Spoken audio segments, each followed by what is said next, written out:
What's up, everybody? Camp Crusher here, and despite a weak Fortnite season, we actually got some pretty cool weapons for Wilds. And you especially liked these two. It wasn't the worst season. We did get ice cream. Yes! So where do we rank all 8 of the new weapons? Let's get into it. First one, thermal DMR. You know, you get the thermal. That's always nice. I feel like that's a nice thing. Yeah, that's the downside of the DMR. It's not as accurate as the previous season. It's weird. It's just like it has kick and then it's a projectile. So it's like a double whammy there. You know what I mean? At least with snipers don't have the kick like they do. So snipers are a little bit easier, but like it's really nice that you had the thermal scope. That's really cool, and you can turn it on or off, although I don't know why you would want to turn it off. Not really sure, because I think it's probably better shooting at a target with it. So if I had to say, I'd probably put the thermal DMR, we would put that into... We'll put it in the A tier. There we go. F tier. It's not an F. To be fair, I can't rate something an F that a lot of people love to use, and actually, it is decent. If you can run with it, it's not bad. Next up is the MK Alpha. Do we really need to think about this one? I mean, this one, it's the MK. It's not as good as the old MK, though. The MK, the first one was better. The Alpha isn't quite as good. It's close. It's like, you know, you're dating this girl, and she's super hot, but you broke up, and you start dating her sister. Sister's not quite as hot, but she's cool, too.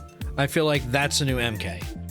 Although that's kind of weird if you're dating someone and then you start dating their sister. I'm going to say we're going to put that MK right squarely in the S tier, where it belongs. What are we talking about now? We're talking about the Cyber Cannon. This one's going to be pretty easy.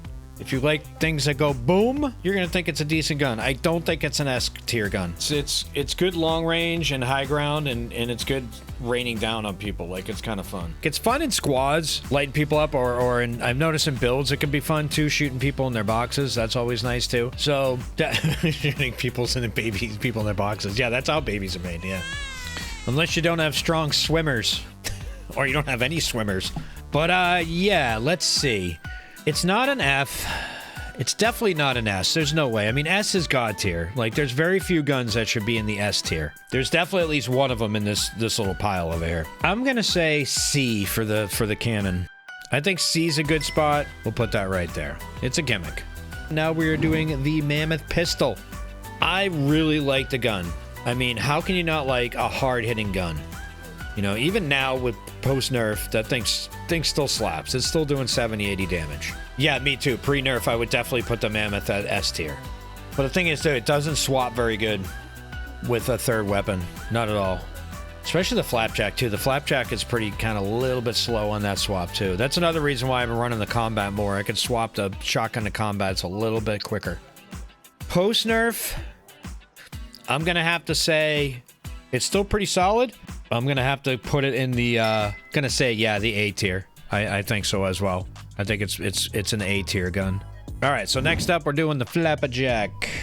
That is definitely one of the better guns of the chapter, or season rather. Chapter? What can we say about the Flapjack that hasn't been said already? It's a good solid gun. I like it. Works great in the spray roll. Let's see, New Guardian. It's good mid-range and close range for damage. It is good. Yep, nice clip. It is terrible for long range. I agree with you. It's a fire hose gun. It's just all over the place. But the one redeeming quality it does have is that when you're moving and when you're jumping, the hip fire is more accurate than most other guns. Most other guns, it's like the absolute worst. But in this situation, it's actually halfway decent. But anyway, so where shall we put the pancake gun? I'm gonna say A tier. I think it's a solid A tier. I don't think it's a C. It's definitely not a god gun. 100% not a god gun. Although, the Mythic is pretty close. Like, if I was doing the Mythic, I'd probably put it somewhere like in the middle there. Explodey rifle is the one we're talking about now, the repeater rifle. Probably one of the best ones. As far as popularity in the game, a lot of people like it. Very popular. It works really well because of the swap there, when you do the swap with your Havoc. And also, too, it's super good with the Shockwaves soaring sprint trick that people do as well. That was 100% S tier. Bing! Bender's ray gun is a little better version than the original ray gun from the invasion season, I want to say. Yeah, I think it was the invasion season. But the thing is, at the end of the day, it's a submachine gun, and basically, like, if you were to take the bullets and connect them all together, that's the ray. You know what I mean? You're literally doing the same thing. It's shooting the same amount of bullets. Like, it isn't that there. It's like you hit them and then it's doing damage if you stop firing. That's the weird part. It's just basically all the bullets are connected together in like a ray, and you're shooting at someone. But that's 100% correct. Like people panic. And it's also easy to get out of that. Like, when someone's shooting, it's easier to move out of the way and strafe out of it, you know? Like, I think the intimidation factor by itself is important. You know what I mean? Like, I think that needs to factor in there. Because if you can get someone to be intimidated, that's a long thing, you know? Like, especially, you know, when they hear a sound of a weapon, sometimes that can scare people. Sometimes if I get a super powerful weapon, like if I would get a mythic, like let's say it was the enhanced havoc or like something like that, I'll fire it a few times so people know that it's in the area. Yeah, that's the other thing too. Yeah, it had a big reticle, whatever you want to call it. It had a big rectum. It damn near killed them.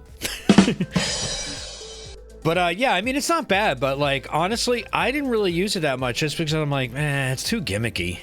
So where do we put the ray gun? We're gonna put that one, Bender's gun, let's put that one in the C tier. I feel like that's a good spot for it. It's not super awesome, but like, it's not crappy either. Like, I don't think it belongs in the F tier. It's too good for F tier. Like, you can light people up with it. And the next one we have is the shark, I want to say it's a shark tooth. I don't know why I keep saying that. The sharp tooth. See, now this one's not as cut and dried as the MK. This one's a little bit different there. The funny thing is about this image of this gun is the pump. Like, there is no separate thing. It's literally the pump, the skin of the pump. But this one, I feel like this is about as close as we're gonna get to the old pump. Except for one thing. I believe the old pump had an 8 magazine. This one has a 4 mag, which I feel like it needs one more. One thing that's interesting to note, the Prime shotgun that everyone loved last season, that I thought was one of the best shotguns of the chapter, that one was only a 4 mag, you know, and everyone loved that one, so... I would say, because it only has 4 and you have the Havoc pump in the game, I think it's an A tier. Like, I think if the Havoc pump wasn't in there, I'd probably move it more into the S tier, but I think I'm going to put it in the A tier.